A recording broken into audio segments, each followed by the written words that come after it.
Hey there, fellow classic comic collectors. As always, I'm Scott Harris King, and today I've got a haul, which I'm calling a back issue haul, even though there technically aren't really any back issues, but there kind of are.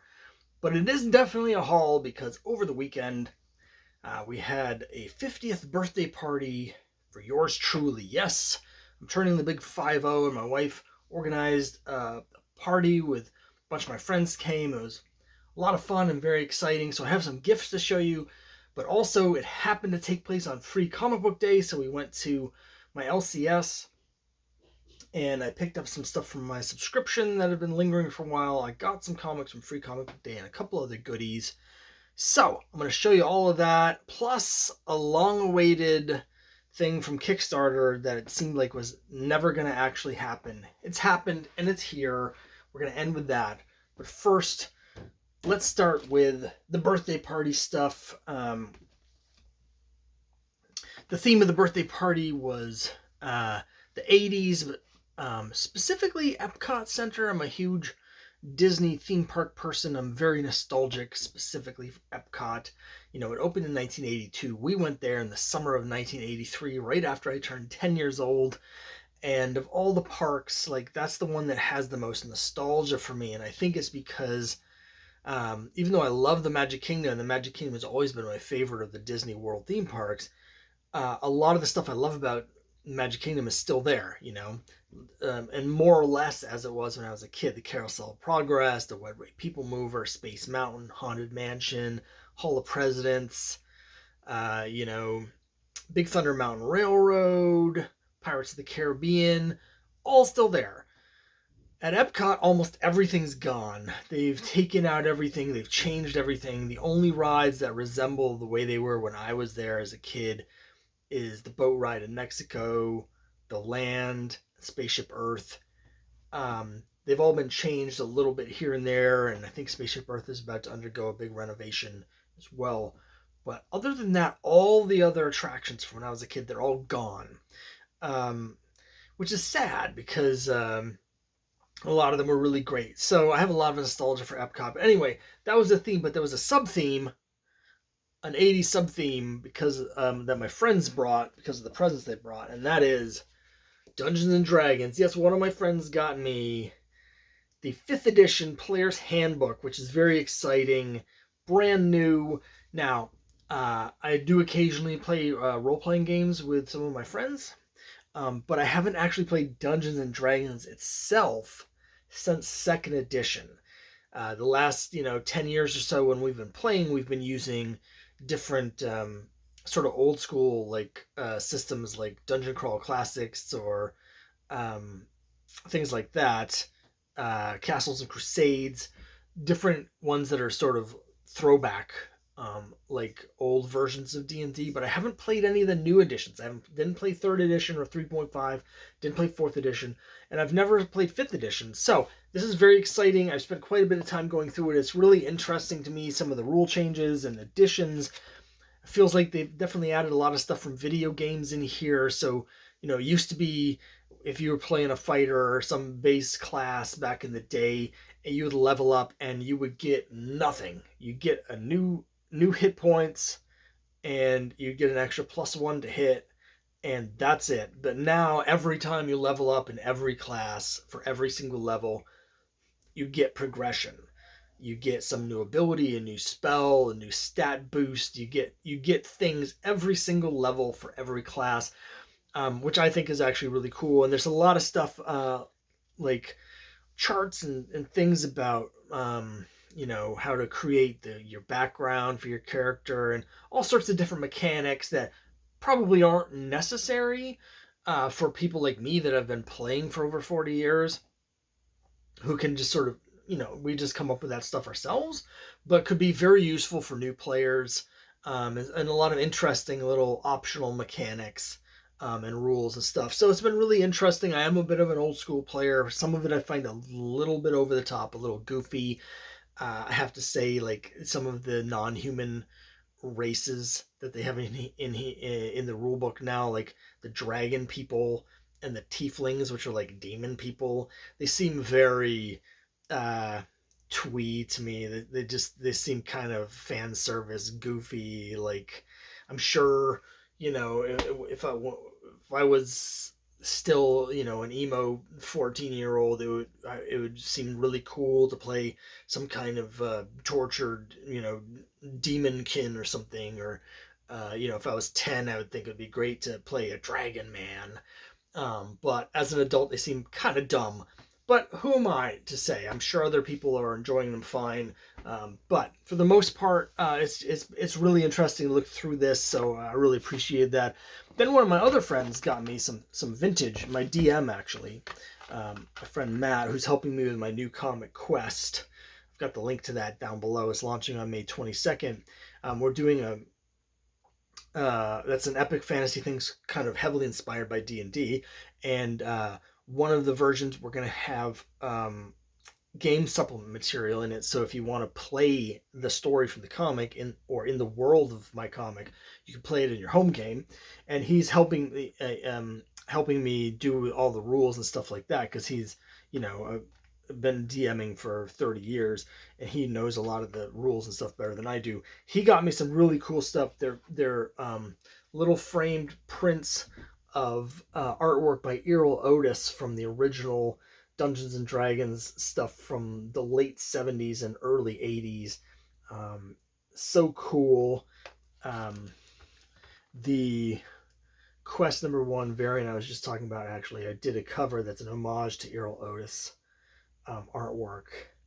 So these are really cool.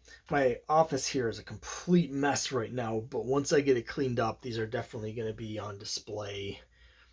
So thank you to Matt. Thanks to my friend Janice for the Player's Handbook. So to go with the 80s theme, we had the D&D sub-theme, which was great. Also, as I mentioned, we went to my LCS for Free Comic Book Day, and we got some free comics and some free other stuff. So first of all, they were giving out this print. I don't know who drew it. It's signed. It says King, but I don't know who that is. It's actually signed by 2 different people. I don't know who signed it, but it's very cool, and it's very McFarlane-esque sort of art. As you can see, it's Spider-Man and Batman with the That's Entertainment, that's my LCS, their mascot, the robot here, going to battle with them. So I don't know what I'm going to do with this. It's probably just going to go in a pile, but really cool to have that giving out to people there. And they have a huge number of people come through there. So you're limited to just picking 5 free comic books. Now, comic I was looking for this Free Comic Book Day is a company, they used to be called Comic House up in Canada. They've rebranded themselves as Lev Gleason, and they're bringing back all of the Lev Gleason characters, including Crime Buster. They had solicited a Crime Buster story 2 years ago, and it never came out. Something with the pandemic messed up whatever they were going to do. But they put it out for Free Comic Book Day. Unfortunately, my LCS did not have that. So I have ordered that on eBay from someone that had it. So I'm waiting to get that. So in my next haul video, I'll show you that Crime Buster Free Comic Book Day. But, so I had to decide what else to get. And what I ended up with was Tom Scioli's I Am Stan, which is a graphic novel biography of Stan Lee. And it's pretty cool. It goes over, like, it's a lot of stuff about what's in here is a lot of stuff about Silver Age Marvel behind the scenes stuff. So I'm very, very familiar with that stuff. I kind of wish that they had, for the teaser, had some stuff when he was younger. I'm not as familiar with his stuff from, like, the Timely days in the 40s, or like his experiences in World War II. I'm kind of familiar with that, or stuff like after he left being editor-in-chief in 72 or whenever that was, 70. So this was treading a lot of ground that I already knew, but it's really cool. I don't know whether I'll end up getting the actual book when it comes out. I got Marvel Voices Free Comic Book Day number 1. Now, this Marvel Voices is a thing where they have characters and creators from different ethnic groups. And this was pretty good. It had a complete Riri Williams Ironheart story. It had a complete story from someone called Snowguard, someone from the Champions. I don't know. I've never heard of these characters. And then there's a lot of little teases for other things coming out, something with the Young Avengers. I don't know. But, it was cool. Am I going to buy any of this stuff? No, because just not into Marvel as a rule anymore. But it was cool to see. I like what they're doing, bringing these new characters and new voices in. So that was cool. I got the Archie Horrors Cursed Library.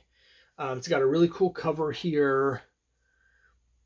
And this has excerpts or little stories from a few different Archie horror comics that have come out recently or about to come out. And there's one that's a Betty thing, and then there's this frame story with Jinx in a haunted library. There's another thing from a Pop Tate horror thing. I don't know. There's a tease that I didn't even bother reading from the Cult of That Woken Boy here. I didn't read it because it was just like a 3-page or 4-page setup, and it just whereas the others were more like complete stories. Anyway, it was hit or miss for me. I want Archie to do well because they put out so little, such a small amount of stuff now. I really want Archie to do well enough to bring back their classic titles, which have all been canceled for a while now. But it's just not for me. Then I got 2 fantasy comics. Again, I'm really into fantasy stuff right now, really in the headspace of working on my fantasy comic quest. So I got Conan the Barbarian from the new company Titan.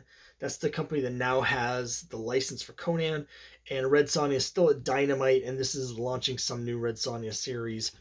And Red Sonja for me was just okay. I don't know. It wasn't that great. One thing that was cool about it is that they reprinted a story from her story from Marvel Feature #1. So if you don't have Marvel Feature #1, which is the first Red Sonja solo issue of her solo series, it's reprinted in here for free. So that was actually really cool, but the main story, just so-so. Conan, on the other hand, I have to say this was by far the best of these. The artist in here is a guy by the name of, let me find his name. Doop-de-doo, where is it? Come on, why don't you just make this a little easier? Rob De La Torre, and his art is fantastic.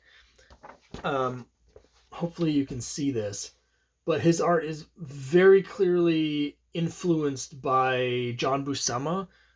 It looks very similar to some of the stuff that Buscema was doing in Savage Sword of Conan.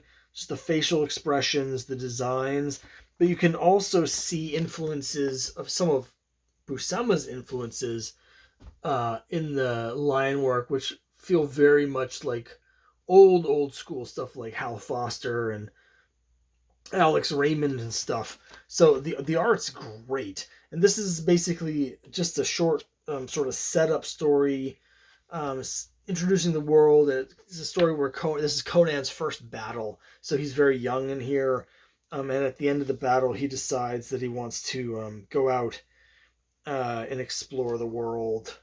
And again, this guy's art is the real deal. So the story was good. It was a really good introduction to Conan. The art's fantastic. Am I going to buy the series? I mean, probably not. Let's just be real.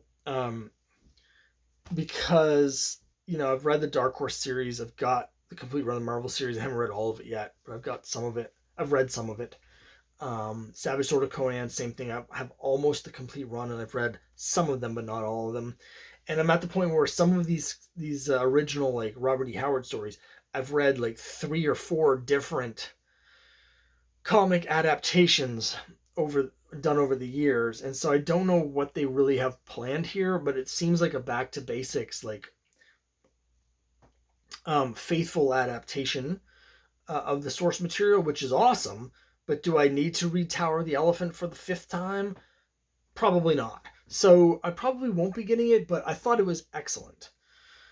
And then I also bought the stuff that had been lingering in my subscription box at the LCS for a long time, like 8 months or more since the last time I was there.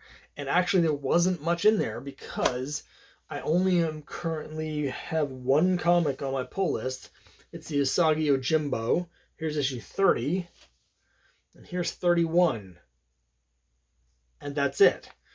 Because after 31 came out, this is from IDW,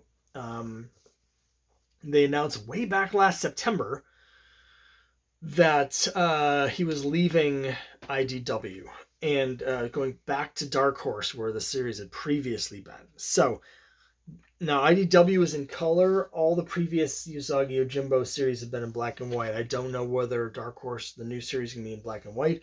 I have no idea what's happening with that series because, again, it was announced back in September. It still hasn't come out. Part of that's because after this, Stan Sakai took some time to do a Usagi Yojimbo Teenage Mutant Ninja Turtles miniseries crossover. And of course, when he's working on something else, he can't be working on this since he does everything on the book himself. So hopefully that'll be coming out soon. That announcement also was that there's going to be other Usagi Yojimbo titles that other people are actually going to be doing. So there's going to be like a whole universe of it. But I'm hoping it comes out soon. I'm also hoping that, this will be the 5th ongoing Usagi Yojimbo series. But every issue he does have the numbering on the inside. Let's see if you can see it here. It's very small, but there it is, number 269 in the series. And every time he gets a new series, they restart with number 1, and I get it because the companies are obsessed with these number 1s. But frankly, I mean, there's only like 4,000 people buying the floppies. It's very popular in the collected editions, but there's so few people buying the floppies. Like, if you have a new number 1 issue, are you really going to get in a new audience for this in this format at an LCS? I don't think so. I think you've got the hardcore people that are going to keep buying it. So as one of those hardcore people, I would love it if when the new series started, they started numbering it with 270 and just kept going with the original, like, overall series numbering. Or at the least, starting number 1 if you need to, but then when it gets to issue 300, renumber it 300 and then just do the legacy numbering. Because I think the series deserves to have that treatment. And I just don't think that the gimmick of a new number 1 is really going to move any needles. And that was it for comics. But I also have on my pull list Alter Ego. So, man, do I have some reading ahead of me. Quite a lot, because actually the last time I was there, they had 3 issues of Alter Ego, and I don't think I've even read those yet. I love Alter Ego, but it can be a really dense, long read. And so I've got a little pile of Alter Egos here somewhere in here waiting for me to read them. Actually, I think they're right there. But now I've got 5 more. So let me just show you these real quick. Get these in the right order. And we have 177 with Don Perlin as the lead story.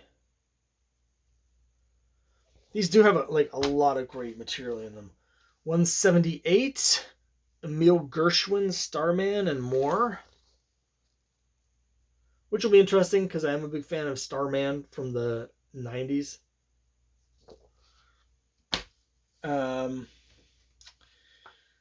Celebrating the Fantastic Four's 61st anniversary because we sure blew their 60th and Stan Lee's 100th birthday. Plus, it's George Klein.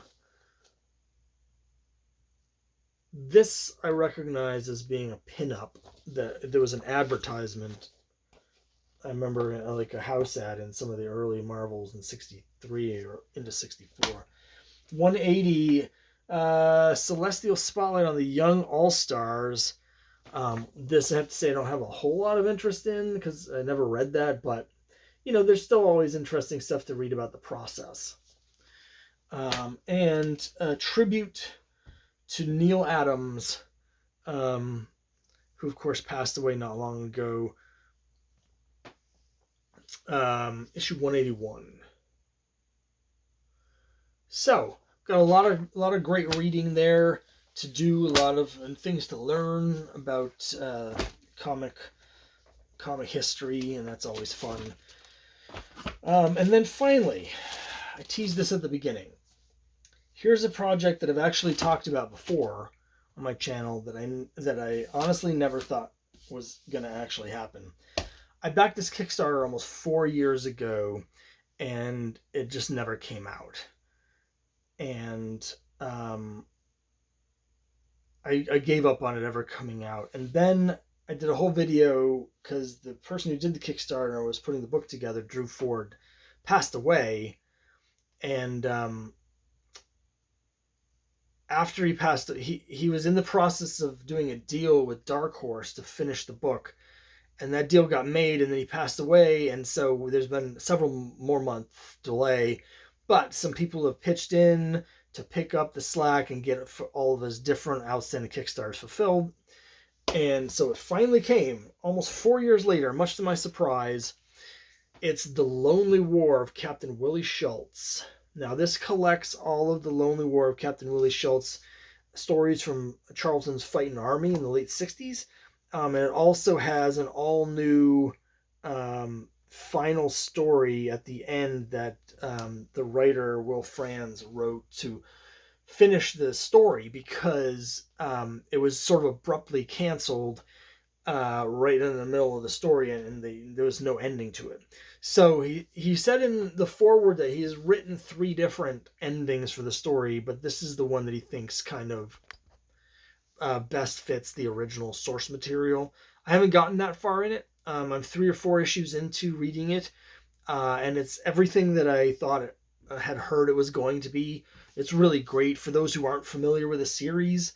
It was coming out in the late 60s during the Vietnam War era, and now it's set in World War II, but it's a very, very unusual story where Captain Willie Schultz, he's a German-American who is an American soldier. He's framed for murder by one of his fellow officers who wants to get rid of him to get a promotion. And so he goes on the run. And because his parents were from Germany, he speaks fluent German, and he ends up disguising himself as a German soldier, and he joins the German army, and then he ends up getting recaptured, and he switches back and is part of the U.S. Army, and he's kind of switching back and forth because he's constantly kind of trying to disguise his identity from both sides, because if the Germans find out that he's American, they're going to kill him or throw him in a gulag or whatever. But if the Americans catch him, then he's going to be executed for the desertion and murder and all these other charges that he has. And so he's basically just trying to survive. And he ends up making friends on both sides, and then it's very complicated morally, and it's really sort of reflects the moral ambiguity around the Vietnam War when this was coming out. So it's very interesting. It's unlike any other war book that I've read. Great art from Sam Glanzman, the great Sam Glanzman. It's very good. It's not a light read. You think of these Silver Age books as maybe being formulaic, but still they're easy reads. You'd read through them. Not this. I read a couple at a time, and they're pretty heavy, man. They get pretty heavy. So, and Will Franz was a teenager when he was writing these, and basically, he got kind of got blacklisted. Like, um, the publishers were unhappy, or the distributors were unhappy with the source material being anti-war, so they fired him, and he couldn't get a job in comics, and he never wrote comics after that. So, which is a real shame because they're excellent, excellent. So it's very exciting to finally get this, the long, sad history of this project finally coming to an end. Now, it was published by Dark Horse. I mean, one thing I know some people were upset about is because of the deal with Dark Horse to finish the publishing on it. This actually went out for sale before those of us that had kickstarted the project received our copies. At this point, I didn't really care anymore. But it does mean that you don't have to have backed the Kickstarter to get this. You should be able to buy this through your LCS or Amazon or whatever, because it is a Dark Horse book. And it's excellent. Like, the packaging is excellent. All the art's been remastered, and there's a lot of like essays and source materials and all sorts of really cool archival stuff in it. So it was really good. So that's it for this time. That's the haul. I have some more really cool Kickstarter stuff on the way that's not here yet. There's another book that's sort of an archival collection of a classic bit of comics history that's never been collected before, that's coming soon. I was hoping it would be here before this video, but it's not here. I won't say anything else about it, but it's coming soon. I've got some other cool stuff coming. So, that'll be cool. I've also got a couple of conventions coming up that I'm going to be tabling at. If you happen to be in the Massachusetts area, I'm going to be at the Haverhill Library Convention on Saturday. That's May 13. I'm going to be down in Dartmouth for something called the Spring Fling Comic Thing on Saturday, May 20th. Don't know anything about that convention. You'll have to Google that one. So feel free to stop by, say hello, and I'll be there with Cthulhu vs. Uncle Sam for sale, and maybe a couple other things. But so I'll have videos from those conventions coming up as well soon. And I've got my live stream for my Quest Kickstarter launch on May 22nd coming up, and before then I'm still going to do a video about Quest #1, my new comic, just to show you some of the art and talk about the story and the characters and stuff. I've been teasing that for a while, and I just haven't gotten around to doing it, but sometime between now and then I'll do it. Whew. So that's it for this time. Feel free to check out that Quest #1 Kickstarter in the link down below. Pre-launch page is live now, and I'll see you next time.